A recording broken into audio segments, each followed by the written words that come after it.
কোনটা রাখবেন সেটা তো আসলে আমি আপনি এখানে বসে সিদ্ধান্ত নিলে কে নেবে সিদ্ধান্ত? দেশের মানুষ নেবে। দেশের মানুষ 5 তারিখে নেয় নাই? দেশের মানুষ 5 তারিখে বারবার সিদ্ধান্ত কিভাবে নেবে? না, আপনারা কি মনে করেন যে দেশের 17 কোটি মানুষ এই বাড়ি ভাঙার পক্ষে হ্যাঁ বলেছে? 5 তারিখ কি সিদ্ধান্ত নিয়েছে? 5 তারিখ সিদ্ধান্ত নিয়েছে হাসিনার পতন।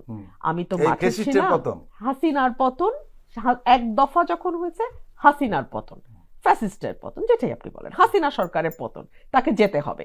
কিন্তু সেই সাথে 32 নম্বরের বাড়ি ভাঙা হবে কি হবে না এটা কিন্তু মানুষ সিদ্ধান্ত নেয়।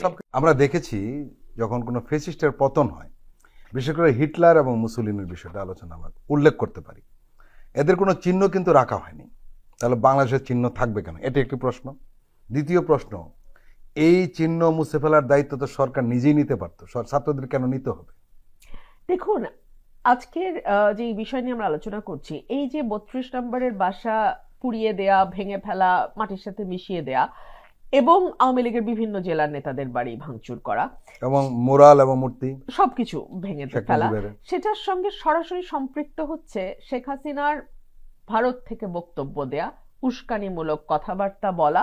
এবং এই উস্কানিমূলক কথাবার্তা কিন্তু উনি গত 6 মাস ধরেই ক্রমে বিভিন্ন সময় বলেছেন, এবং এই কথাগুলো সরকার ভারতের সঙ্গে আলোচনার মাধ্যমে বা নেগোসিয়েশন করে, যেটা আপনি বলেন, থামাতে কিন্তু পারে নাই। এবং এই না থামাতে পারাটাও কিন্তু সরকারের একটি কূটনৈতিক ব্যর্থতা।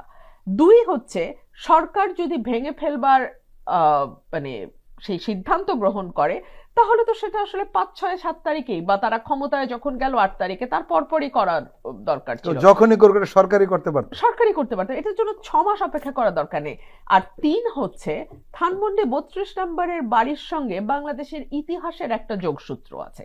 সুতরাং এই ঐতিহাসিক প্রেক্ষাপট থেকে যদি আপনি দেখেন, ফ্যাসিবাদের প্রতীকও বটে, হ্যাঁ, তাহলে আপনি কোনটা রাখবেন? আর কোনটা রাখবেন সেটা তো আসলে আমি আপনি এখানে বসে সিদ্ধান্ত নিলে কে নেবে সিদ্ধান্ত? দেশের মানুষ নেবে। দেশের মানুষ 5 তারিখে নেয় নাই? দেশের মানুষ 5 তারিখে বারবার সিদ্ধান্ত কিভাবে নেবে? না, আপনারা কি মনে করেন যে দেশের 17 কোটি মানুষ এই বাড়ি ভাঙার পক্ষে হ্যাঁ বলেছে?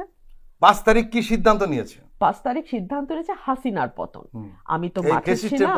হাসিনার পতন এক দফা যখন হয়েছে, হাসিনার পতন, ফ্যাসিস্টের পতন, যেটাই আপনি বলেন, হাসিনা সরকারের পতন, তাকে যেতে হবে। কিন্তু সেই সাথে 32 নম্বরের বাড়ি ভাঙা হবে কি হবে না এটা কিন্তু মানুষ সিদ্ধান্ত নেয়। সবকিছু হয়েছে। ওকে, যদি সেটা হয় ইতিহাসের ফয়সালা, সেটা তো আসলে 50 বছর আগে, সেটার দায় কি আপনি এখন 50 বছর পরে ভাঙবেন? আমি প্রশ্নগুলো রাখছি, আমি এটার কোনো জবাব দিচ্ছি না। আপনি যদি মনে করেন ভাঙবেন, আরো একদল মানুষ মনে করে ভাঙা ঠিক না। 5ই আগস্ট কিন্তু অনেক কিছু সিদ্ধান্ত হয়েছে। 5ই আগস্ট সিদ্ধান্ত হচ্ছে শেখ হাসিনাকে আমরা ক্ষমতায় এক মুহূর্ত রাখবো না। আমি রাস্তায় ছিলাম, আমি জানি না আপনারা কে কোথায় ছিলেন, আমি রাস্তায় ছিলাম, আমার বাসা ভাঙচুর হয়েছে, বহু কিছু হয়েছে। কিন্তু 5ই আগস্ট কোনো বাড়ি ভাঙা হবে কিনা বা আমাদের ঐতিহাসিক কোনো স্থাপনা ভাঙা হবে কিনা এরকম কোনো সিদ্ধান্ত হয়নি।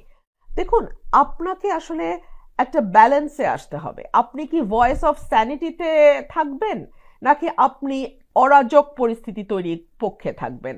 আপনি কি বাংলাদেশের রাজনীতিকে সামনের দিকে এগোনোর দিকে থাকবেন, নাকি আপনি জ্বালাও পোড়াও কন্টিনিউ করবেন? এই সিদ্ধান্ত আসলে বাংলাদেশের মানুষকে নিতে হবে। এটা আমি আমার জায়গায়, আপনি আপনার জায়গায় বসে আমরা এখানে ফয়সালা করে ফেললে ফয়সালাটা হবে না। তবে আমার যেটা মনে হয়, এই যে যত বেশি ভাঙচুর, জ্বালাও পোড়াও বা মবক্রেসি হচ্ছে, তত বেশি কিন্তু হাসিনাকেই আপনারা শক্তিশালী করছেন। এবং আমি জানি না এটা বুঝে না বুঝে করা হচ্ছে।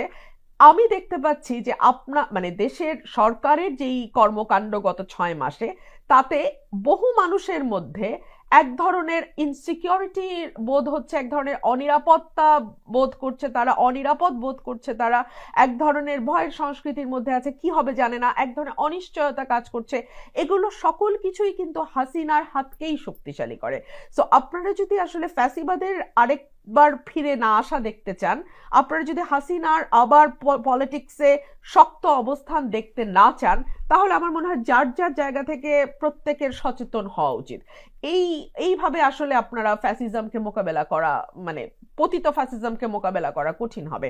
আর 2 হচ্ছে, আমি যে এলাকায় থাকি, সিটি কলেজ, আইডিয়াল কলেজের মধ্যে মারামারি হচ্ছে। এর মধ্যে মেডিকেল ট্রেনি যারা, তারা গিয়ে শাহবাগে বসেছে। আপনি বলেন তো, ঢাকা শহর প্রেস ক্লাবে আছে, ঢাকা শহর প্রায় 1.5-2 কোটি মানুষ বাস করে এখানে, বেশি আরো হয়তো বেশি। তো এই সিটির কয়েকটা রাস্তা এবং খুবই জরুরি রাস্তা, এগুলো খুবই ইম্পর্টেন্ট রাস্তা, খুবই জরুরি রাস্তা, এই রাস্তাগুলো যখন বন্ধ হয়ে যায় আমাদের জীবনযাত্রার অবস্থা কোথায় গিয়ে দাঁড়ায়। সো এই জায়গাগুলোতে আমার মনে হয় যে সরকার জনজীবনের ন্যূনতম স্বস্তিটা যদি এনশিওর করতে পারে তাহলে বাকি কাজগুলো নিয়ে আমরা সামনের দিকে এগোতে পারবো।